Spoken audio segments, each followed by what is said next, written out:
nandito kami sa Monaco, kung nasaan ang mga mayayaman, mga bilyonaryong tao ay nandito. Pataas ang daan, may tagatulak. Yes, because I always need his push to push through in life. Tiyara! Kahit pagod na pagod na yan.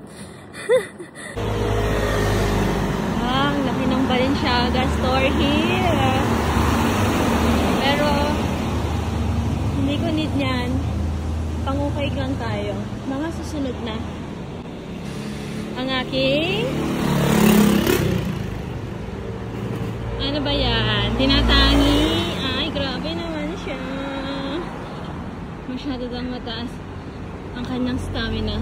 Hindi daw siya agad-agad napapagod. Ako nabawasan ako ng 5% ng energy. Siya, full charge pa rin daw siya. Pero mukha naman siyang hindi full charge. Mga 2% na bawas na yun sa kanya. Cheres, Binash. Ganda, oh. Ito naman, Dior. Isa-isain ko ba yung mga stores dito? Ito, Heritage. Parang Heritage sa Baclaran. Cheres. Ay! Okay. Dito tayo sa Monaco, kung saan ang kanta ay Money, money, money. Listen, money. Ano to? In a rich man, Saint Laurent. Ito, Dior. Piaget. Alexander McQueen. Bulgari. Ito, Prada. Sobrang dami pa doon. Landina, Queen, Celine. Sobra. Kasi nga, I know, Louis Vuitton. Kasi nga, this place is for billionaires. Chares. Tayo. Ayan, Cartier. Mayaman lang tayo sa pagmamahal. Yes naman.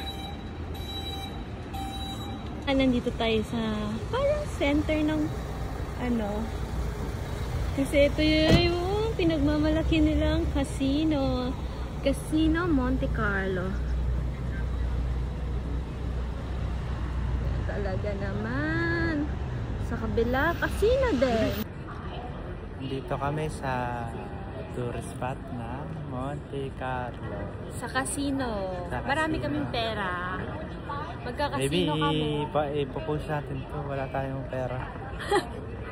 Ano ka ba? Minamanifest natin yan. Okay. Hindi, wala na kaming pera kasi kakagaling lang pala namin ng casino.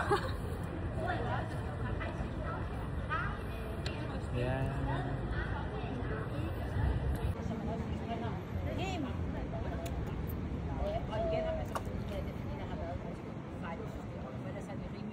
Uy, yung mga turista, pinipicturan kami.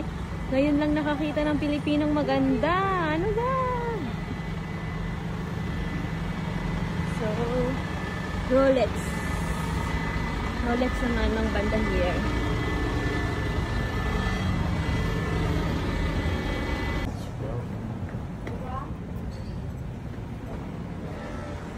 Artistahin ang peg namin dito. Kasi pag may nakita kami Filipino, nag-hello kami. Ah, artista. Hello. So, ito si baby. Bumibili siya ng pan de chocolate. Baby, pan de chocolate. Upo daw kami dito. Masyadong ito yung gusto kong kotse. Yan. Yan ang gusto kong kotse. Bawal mag-zoom in. Bibili siya yung kape mo. Sige. Upo daw kami dito kasi dito daw siya tumatambay nung mga panahong malungkot siya sa buhay. Di niya akalain na makakarating ako dito. Ah! Ngayon, nandito na ako kasama. May madaldal na siya. Nag-apply ako dito. May madaldal na siyang kasama. Woo! Okay. Let's eat pan de chocolate. Pan chocolate? Pan chocolate. Ba't sa ko nakuha yung pande? Pandesal. Alam ko yun eh, pan-chocolate. Ang ganda ng mga sinabi ko. Hindi pala nag-play. Ngayon pa lang siya nag-play. Ang sinasabi ko, nakalimutan ko na yung mga sinabi ko kanina. Pero, nandito po tayo sa hardin. Kung saan mahahanap mo ang kapayapaan sa iyong mga puso. Hindi narinig yung ano, annyeonghaseyo. Annyeonghaseyo. Ay, Japanese. Hindi po pala. tayo nasa Korea. Dapat. Nasa Arigato France po gozaimasu. tayo. Konnichiwa. Ay, hindi rin tayo nasa Japan. Pero parang pa-Japan na siya dito. Hindi, ano to? Basta't kasama sa lahat magagawa. Ang arte. Anong ginagawa ni Kuya? Naghuhugas siya ng kamay. Doon no, may hugasan din doon no. Hello! Hindi kita sa camera pero ito ay napakataas na hagdanan pero napakabait ng France dahil meron silang pa-escalator pataas. Ibig sabihin, paano kaya pag naulanan pa? No? Sobrang taas mo. Pero hindi makita. Escalator pa rin. Escalator again.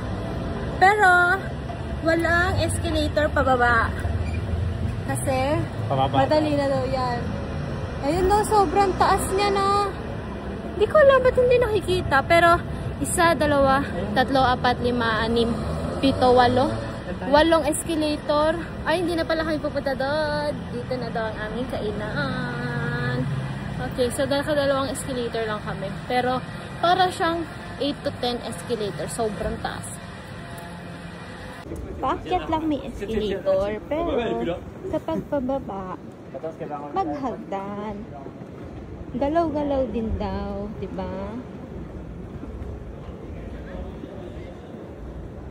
Pero paano kaya pag umuulan, no? Hindi nasisira escalator nila. Grabe naman sila. Oy. Amazing ang mga place dito kasi akala mo malayo yung lugar na pupuntahan mo pero hindi naman siya malayo. Kaya mo siyang lakarin kasi bawat hindi naman kanto, parang may mga diba, isang straight. Tapos sa gitna may mga hagdanan, may mga elevator. Napupuntahin ka na imbis na pumunta ka pa sa kanto-kanto para makapunta sa place na pupuntahan. Pero dito may mga shortcut na escalator, elevator. Ang galing, diba? Sana maisip ng Pinas yun. Kaso kami sa Pinas, sa Cavite wala din naman siya bundok-bundok na isang straight lang talaga. Ito kasi para siyang bundok na ang lalaki ng ang hirap talaga mag-explain. Walang kwenta. Wag na isama to sa video. Ito na. Dito na kami. So kung ano yung plano talaga namin gawin dito sa Monaco. Yan! Ang Philippine vlog. Nandito kami sa Consulado General ng Pilipinas. Mabuhay! Ay! Iba pala.